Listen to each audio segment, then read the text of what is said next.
Morning, Kyle. Morning. Where are It's you so coming from early. today? You're in Anaheim, right? I am in Anaheim. So, yeah, I love that Disney decided to move to this before the bell while I was going to be on the West Coast. That's great. Yeah, and presumably, I don't know where anyone is right now. I know Hugh Johnson was recently in Disneyland Paris, the CFO, who did most of the heavy lifting on this one. I want to bring that up in a minute, but That's why my thumbnail. they that's inside LPL, right? Um, but Disney earnings, obviously, it's sort of a tale of two stories. It's kind of the reverse of the normal what we've been used to, right? Where during um, the pandemic, or I should say during the pandemic, after the pandemic, when the parks were booming, everyone was going to the parks, 50th anniversary celebration, and streaming was just costing a lot of money and making no money.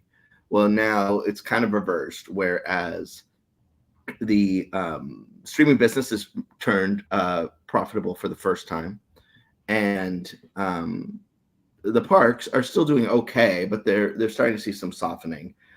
Internationally, a lot of that seems to be with the Olympics because people aren't going to Paris unless they're going to the Olympics.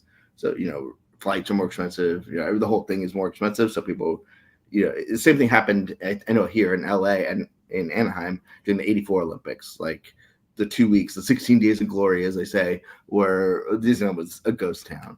So something to keep in mind for 2028. But so that's part of it. The domestic parks also saw softening. They're saying, obviously there's stress on the lower end consumer, and higher end consumers are probably going internationally. Finally taking that chance to go internationally on an international trip. So they'll probably come back to the parks. Um, but I think what to me this was so the earnings call today was a little different. So they didn't do the normal sort of introductory remarks with Bob and Hugh and then go into Q&A. It was straight Q&A. They put out a PDF with executive summary or executive remarks, but it was just a Q&A, and I think it breaks a record for the dumbest questions. They didn't ask the right questions. I mean, they didn't ask okay, so you're increasing prices at Disney Plus. What content are you doing? I don't know if you saw the August content slate. There's nothing there. They didn't ask about parks, like what are you actually building? Like how are you going to draw a gate? Because as much as they can want to blame, cyclical trends, they didn't. The only thing they opened so far is Tiana's Bayou Adventure, which is not a new. It's a new attraction, but it's it's a redo. It's an overlay. It's not exactly Cars Land or Galaxy's Edge or even Adventures Campus. So in the we'll go through in the executive summary the sort of presentation in a minute, but obviously they're going to have a lot to say at D23. They said they're going to have a lot to say at D23, but nobody asked that. Nobody said, what's the spend going to be like? Are you doing Disneyland versus Disney World? Are you doing domestic versus international? So it was just a lot of weird questions about like the consumer. It was like they were taking this as a chance to get to understand if consumers are doing well. I mean, I think it's notable Universal Studios had a poor quarter as well in terms of attendance, and they also have opened nothing, but they have Epic Universe coming, and so they're saying it's delayed attendance because of Epic Universe. Nobody brought up Epic Universe on this. Nobody talked about how you're going to grow. Where are you investing in the experience? We know you're spending $60 billion, but where are you spending it? Nobody asked those questions. It was almost like they were told not to ask those questions. Like, I don't know if they're like all being flown out to D23 and are going to be there, and that's why. But it was really weird to me that no one asked the questions that seem to actually matter. They usually don't, though. Like, I feel like they always have weird, stupid questions, and they always have to ask two, even though it says right at the beginning, ask one. And it's like illegal for them to actually ask one. Like, because you can always tell there's the question they really want, and then there's like the second question they feel they need to ask because they need to ask two questions. It's bizarre. But as they have become prone to do, they've released like this presentation about the earnings. So I'm just gonna go through it. This is obviously Disney's take on it, not necessarily. I mean, it's not untrue, but it is their spin, obviously. Talking about how the franchises kind of go in that Disney wheelhouse, or whatever you want to call it. So you watch a movie on television or theaters, it goes to streaming through the bundle. Then you can visit it at the parks or cruise ships, experience things there, play with them for the video games. Obviously, that's being invested in through their investment of Epic Games, which will be interesting to see if they talk about it at D23. They haven't really mentioned anything. There's not like a side panel on it, but I don't know if it's part of the experiences bit. And then obviously Perch Prod, the consumer product business. What's interesting is they call out several franchises here on the bottom. Obviously it's the evergreens of Cars, Frozen, Star Wars, Toy Story, Marvel, all those things. But they bring out The Simpsons, which, yes, you can watch Simpsons on Fox, but you can stream it on Disney Plus. You can visit them at Universal. You could visit Krusty the Clown in Haunted Mansion Holiday, but that is no more. Yeah. I mean, they're not. Well, there's that classic Simpsons video game. I'm not aware of any recent Simpsons video games. And I mean, yes, you can purchase Simpsons product, but I don't really think of it as a major consumer products play at this point. You don't have any Eat My Shorts T-shirts lately? No, I haven't. But yeah, that one's an interesting one to include here on the bottom. Like, I almost wonder, like, are we going to get announced like the Simpsons rides moving to, I don't know, downtown Disney? Then they talk about Inside Out too. Obviously, it is doing very well. At the box office, there's no question. Inside Out has driven 1.3 million Disney Plus signups. Not quite sure how they figure that out, but it has generated over 100 million views as they lead into the Inside Out 2 coming out. Obviously, Disney Plus served as a marketing vehicle. They do that, if you went to Disney Plus, it's catch up on Inside Out to see Inside Out 2. So it does remind, having it there promotes the fact that Inside Out 2 is coming. They did the same thing with Deadpool and Wolverine. If you had Hulu integrated or set your Disney Plus thing to, 17 and up or whatever. Then this is my favorite. Disneyland Resort opened Inside Out Emotional World in 2019 and featured Inside Out in its Pixar Fest this summer. Yeah, that's obviously they're obviously very much monetizing the Inside Out franchise across Disney with Emotional Whirlwind, which is just the Flix Flyers reskin. And then obviously there's they moved it. They put it over on the Maliboomer. They did move it. And then going to Moana, kind of doing the same thing. Moana 2 is coming out in November. With Moana live action coming out in 2026 because that seems smart. Let's talk about the success of the trailer and how the sales of Moana merchandise has doubled since the sequel has been announced. It's been the most streamed film in 2023 across all platforms, most streamed movie in the United States. Obviously, Journey of Water opened in 2023, and you can meet Moana at Aulani, and the Tale of Moana show is coming to the Treasure, and so just try to show. I think this is definitely Wall Street speak. Yes, they take franchises that are successful and put them in the park, which helps kind of build the whole franchise out. Totally agree, but I don't know if it's necessarily as like checking boxes as they seem to make it feel like. The merchandise is successful because the movie is top of mind. It is popular. It is good. So then they talked about, kind of the continuing franchise investment here. Toy Story with Toy Story 5 coming out, and what they've done with that at the parks and, the NFL thing they did. Avengers Doomsday and Secret Wars, which were kind of re-announced at Comic-Con last week. It's the most viewed live action film franchise on Disney Plus. And obviously you have Avengers Campus and Spidey and His Amazing Friends and other things like that. We have 3 Star Wars films sure coming in 2026, 2027. That is optimistic, but including Mandalorian and Grogu. Mandalorian obviously being the most Disney Plus original series. Then you have Star Wars, everywhere. Don't need to tell you that. Then you have this Avatar sequels coming in 2025, 2029, 2031, and they're developing that Avatar experience at the Disneyland Resort, and obviously, Pandora's at Animal Kingdom and all that stuff. And then obviously the cruise business is where it's spending a lot of money right now. The cruise business, the cost of these ships is coming due basically as we speak. Now these cruise ships tend to pay off the investment fairly quickly, but And the you're seeing. adventure they got for a song. I'm sorry. I said the adventure they got for a song. Yeah, yeah, they did.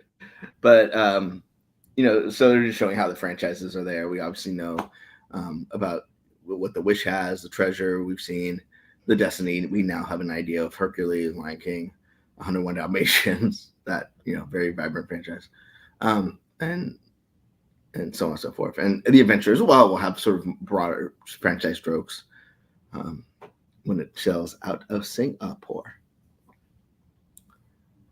And then they talk about television a bit. I'm not going to get too much into it because there's nothing really interesting here, except the fact that now Disney Plus, or I should say, streaming business is now profitable. So yay, but that's not barely breaking even is not going to be work. So you obviously saw the price increase at Disney Plus yesterday. The streaming charge actually across all streaming yesterday, and you'll probably see more of that. They're going to try and launch content to kind of match it, but not at the same. They don't expect expenses to increase faster than actually expect expenses to increase lower than the cost increase. They cite the 11-year NBA deal, I should say NBA and WNBA deal as the WNBA becomes more important in those things.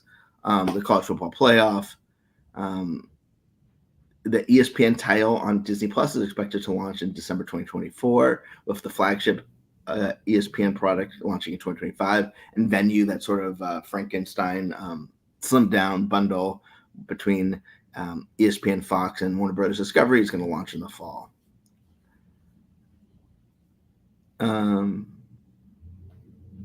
So you're seeing the results here. Now, I mean, I think, we just saw that Disney has reached an agreement with their union, which gave them a big price increase, or a wage increase. So obviously that's going to increase expenses. So how that impacts everything. They're going to, really keeping an eye on the costs at the Disney parks. Hopefully not at the expense of, maintenance and things like that. Obviously we've already seen entertainment cuts and stuff like that. What's that? We've already seen entertainment cuts and things like that. Yeah. When the entertainment cuts are, the first thing to go, right? Because you can turn that spigot on and off, based on demand, right? You're not going to cut a ride. Well, I mean, you can, but they try to avoid that. But entertainment, you can come and go. We'll get into Disneyland's 60th or 70th in a bit, but you can kind of adjust those levers as need be. But there's obviously costs at food and beverage locations and attractions and things are more fixed. So it'll be interesting to see how they navigate that. Just sort of highlighting everything they have here. They talk about the investments they made, from 20 in the last 10 years. So you see Tron, Avatar, Avengers. The parks business has had is making 4 times as much money as they did 10 years ago, or 12 years ago.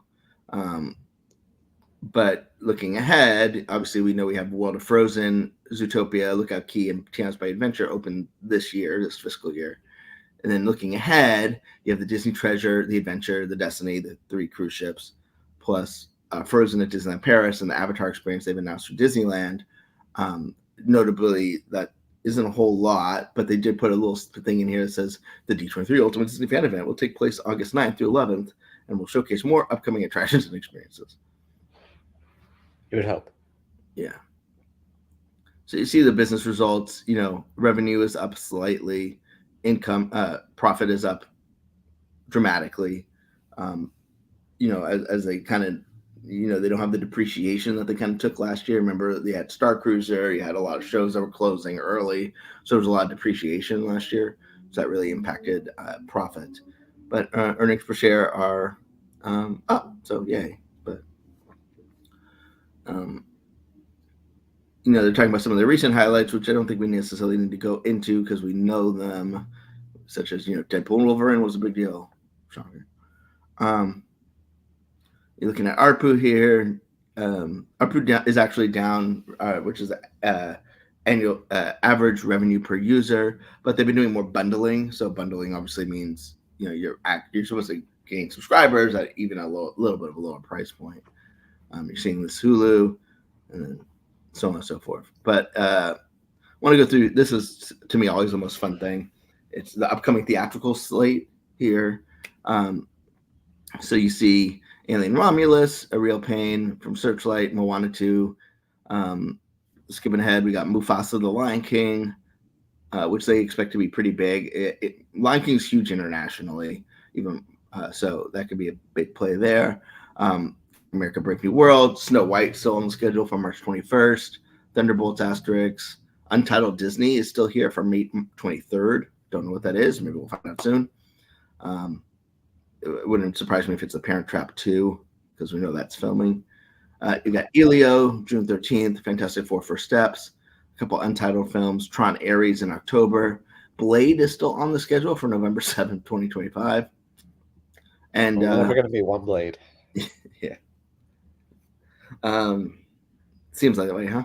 Zootopia 2 and then Avatar 2. So that's 2025's calendar year slate.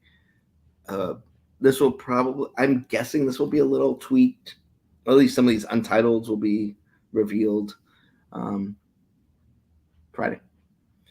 Looking at Disney Plus and Hulu, we obviously have a lot of programming coming out, highlighted by Only Murders in the Building on August 27th, Agatha All Along on September 18th, and Skeleton Crew on December 3rd. We got a March 2025 Daredevil Born Again date, which I believe we knew, and then some other stuff that is not been announced yet, like Alien Romulus coming to Disney Plus, Inside Out 2 coming to Disney Plus, and some Marvel animation, which is like Your Friendly Neighborhood Spider-Man and Eyes of Wakanda, which I wouldn't be surprised if we hear about this weekend. And then this is the kind of sad slide, which hopefully will be very much more robust come Saturday, which is the upcoming experiences. Now, this isn't exhaustive. There's things like the Little Mermaid show opening Hollywood Studios, but you have Island Tower at Polynesian, and December 17th with The Treasure, Maiden Voyage, December 21st. Tiana Bayou Adventure opening some point in 2024 at Disneyland. Story Living in 2025. And in fiscal 25, Disneyland's 70th anniversary, which we'll presumably hear about pretty soon. The Disney Adventure in fiscal 2025 out of Singapore. And in November 2025, the Disney Destiny. That's interesting. It says November because they said December. For the Destiny?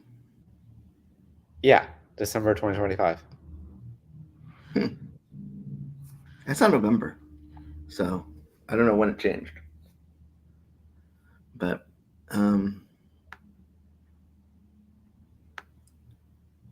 yeah, it's a I don't know what, I mean, I've been ramming on. What do you think, Kyle? I mean, yeah, it's kind of silly. I mean, it's not like they have a choice to delay this another week. They're already kind of late on the Q3 earnings, so it seems like something they had to do, but it does feel kind of silly to... Yeah, they kept this as short as possible, this little half-hour call. Yeah, I think we'll see a lot more, hopefully. They did mention, of course, the price increases that they announced yesterday for Disney Plus and Hulu and the other ones. Which, by the way, if you don't have the Disney Plus Hulu no ads bundle, you're missing out, because that's clearly the winner. That's the one I have, and it's the one that didn't or is not going up in price. It's sticking at $20. So that's a winner. But yeah, they're gonna have those, like you said, they're gonna add some sports and some news, but they're gonna have those continuous playlists, those like Pluto TV channels. So yeah, it's interesting. At first I thought it was gonna be like Pluto TV like channels, but they seem to say playlists. So it's like I stop it and then I can start it back up again. Yeah, I don't know. I don't know. For some reason, channels just seems more exciting, even though it's probably less convenient. Because Well, I wish, I've always wanted a thing where I could just watch any random episode of Community instead of having to pick one. Like, so being able to turn on a channel of Community and I just watch it wherever it is, that appeals to me, even though it doesn't make any sense because I can just watch the content myself. right. No, I agree. I mean, I there's something about just sort of passively putting it on and not worrying, sitting there wondering. I mean, obviously, there's times you want to watch a specific thing, but it's like I've been watching the Olympics and I just will turn on the NBC and whatever's on is on. Like I'm not chasing it. I don't have time. Like I just don't. You tell me what I should watch and just take it out of my hand. So, and then it's for those like TV in the background things, right? Like, I don't just necessarily want to keep auto playing, because you can get caught in these loops with Disney Plus where you play the live action Beauty and the Beast and then they get the animated and then you live action animated, right? And you just want to put on something Disney Junior, or you want to put on something like a Golden Girls. You just want just something to play and not have to worry about it, and not you're not actively watching, but you just want something on just to, I don't know. I mean, I'm not the only person who puts the TV on just for noise. I don't Yeah. Gio mentioning the Max bundles, which are a good deal. Yeah, they didn't state that they were raising those. That would be, again, silly to raise them right after they announced them. So it seems like those are staying put for the time being. And what's interesting, I'm really curious to see, they're putting a lot of money into these cruise ships, which is increasing their CapEx budget. The capital expenditures, despite the fact there's no major attractions opening at the domestic parks, are up at the domestic parks, which includes the cruise ships. And, are they going to, now that they're accelerating the investment, but the parks are slow, how do you balance the fact that one of the reasons the parks are slow, you don't have new rides, but then balance that out with, you have these cruise ships coming online, excuse me, and you don't want to just sort of raise your investment, start spending more money, and then, all together, you got to kind of balance that out. So the pacing will be that, to me, I expect them to announce a lot on Saturday. I'm really hoping that they announce some sort of timeline, because one is you don't want to announce you're spending $1 billion right now and all at once, and then you want to, because you don't want to, you have 60 billion to spend 10 years. So it's like, how do we pace that out over 10 years? And you don't want to necessarily announce so far in advance that you're kind of stuck making an attraction that maybe for a franchise that doesn't age well, or doesn't give you the opportunity to, adjust to a franchise that will just, possibly go gangbusters. Elio could be the next big thing in the world, and you want to be able to build something around it. So that's what I'm really, how they balance out the need to manage capital expenditures while also the need to jumpstart the experiences business is that dance, I think, is going to be very interesting to me. The other thing that was interesting to me is that the call was mostly talked about by Hugh Johnston. Bob barely talked. Yeah, I think maybe 2 half a questions. Yeah, and so I'm actually very impressed with him. He came from PepsiCo, which is not an entertainment company. I mean, those Britney Spears commercials beg to differ. But I'm really impressed that he really knows his stuff. Like and I saw that he was recently just in Paris. Like he talks like he, I presume he talks like he knows what he's talking about because he actually knows what he's talking about. But like, he's speaking with nuance. He's speaking with an understanding of the business, not just necessarily just where it's at, but how guests react to it. There's talk of him, should he be CEO? Should he not be CEO? Is he in that conversation? And at first you're like, okay, great. This guy that they just brought in from PepsiCo, is he in talks? And I still think, there's questions around his sort of Disney sort of fan, the fan component of being the CEO, the spokesperson that you inherently become as Disney CEO, which is a little different than many companies. I mean, Delta has it, Ed Bastian, but like not every company is a CEO. They're like really the figurehead.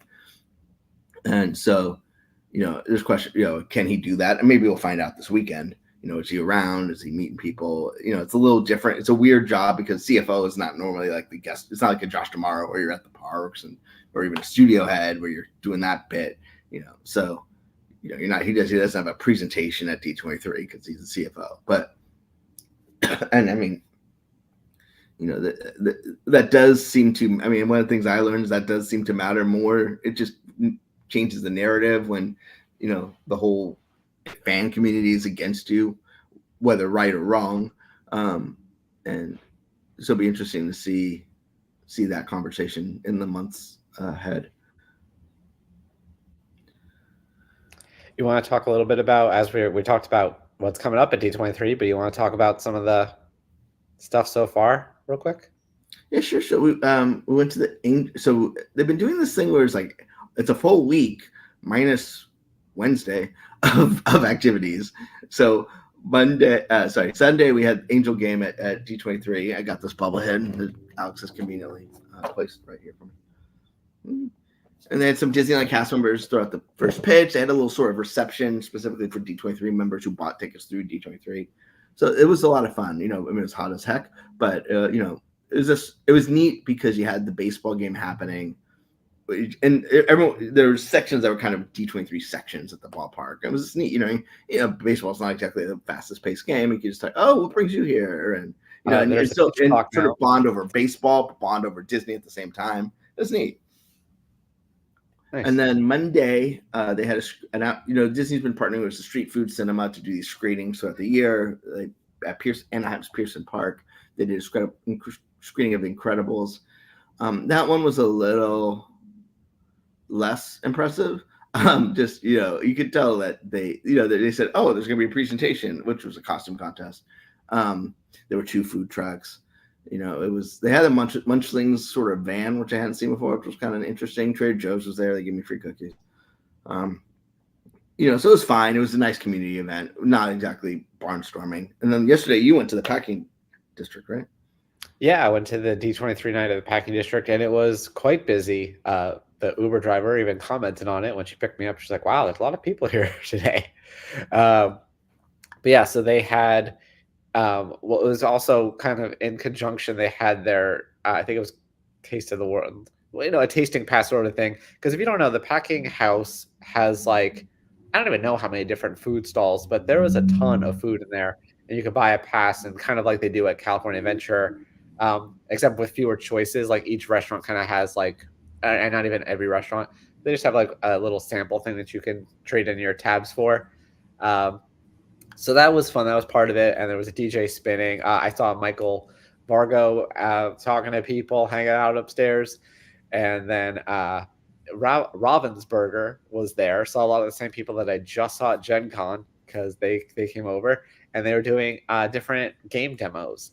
So you could play Chronicles of Light, Darkness Falls, Lorcana, and then over at Unsung Brewery, they had their Villains Lair where you can play different versions of Villainous.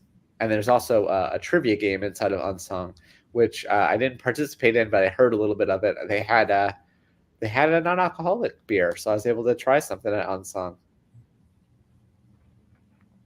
That sounds fun. I was otherwise occupied, but sounds like fun. So today's the day off for civilians. I know, us at LP have a lot we're doing to get ready for D23, which I'm sure you will see on our socials. And then Thursday's Disneyland Day at D23, D23 Day at Disneyland. They're gonna have a special cavalcade, some character meet and greets, free mouse ears for the first whatever batch of people. I don't know what that means. I don't know if that means until 11 or until 9:02, but so, and then obviously heading into the main D23 event on Friday, Saturday, Sunday, with Friday being entertainment, Saturday being parks, and Sunday being the Legends. It's the sort of marquee events at night at the Honda Center. And then we'll be there, right, Kyle? We'll be there. You mean like, yeah, we'll be covering the booth, covering the show, and then of course we'll have our own booth. We're at booth number 500 in the D23 Emporium section, kind of over by the AT&T Oasis. We don't know exactly where booth 500 is yet, but I'll let you know as soon as we do. Yeah, it's actually, if you go into the app, you can find it. We're on the bottom corner on the right, sort of facing the queue for the premiere stage. So kind of where we thought? Yes. Or further? Okay. So as you're waiting in line to go in the premiere stage to see all the fantastic celebrations there, wave to us. Come get a fan so that you can keep cool. It's going to be hot. Yes, it will be, especially as you're trying to get from the Anaheim Convention Center to the Honda Center. Or as I'm going to be trying to get from the Anaheim Convention Center to my hotel. That's not too bad, though, right? No, it should be pretty easy. Yeah, you're fine. Actually, I have a friend past all the What's that? I just got to push past the people leaving the convention center. Yeah, just like, get out of my way, you proletariat. I like this hotel. I'm trying to think. So, what we got going on? So, tomorrow, we got a little bit going on tonight, but tomorrow is going to be a full day on Laughing Place. Check out. I don't know what I'm allowed to say, but we got a lot going on. I would follow us starting at 8 a.m. sort of when I know our first thing is. And we'll get through it. And then after D23, we're gonna hopefully have a lot to talk about and a lot to cover. So stick with us even after that. And if you want more in-depth shows like this, where we just kind of want to get a little bit more of a look of how we handle the day-to-day and have deeper conversations about Disney, you can always join our memberships. Most of our stuff is free, but if you want to support us, feel free to do that as well on our YouTube memberships. Yeah, we'll definitely be doing more. The launching with D23 was, it is what it is. Yeah, we'll definitely be doing. There was going to be this calm before D23, and there wasn't. I mean, the fact that they announced all the Destiny stuff the week before D23. I'm fine. I mean, that's their right. I'm fine with it. It's better to have stuff than not have stuff, but it's been go, go, go. And there's stuff coming after D23 we already know about. We will never stop. That's a good Judi Dench impression, by the way. We just happen to know about. It just happened. Oh, Judi Dench. Okay, Cal. What do you got going on? You got anything? I'll be writing up my Gen Con stuff. I have a couple of interviews. I have an interview with the co-designer of the new Donald Duck in Happy Camper game, as well as an interview with the developer and designer of Chronicles of Light, Darkness Falls. So those will be going up, as well as my recap of last night's festivities at the Packing District. Sounds good. Well, stick with us, and thanks for joining us early this morning. And subscribe, do all that stuff, and we'll see you later. Bye, everybody.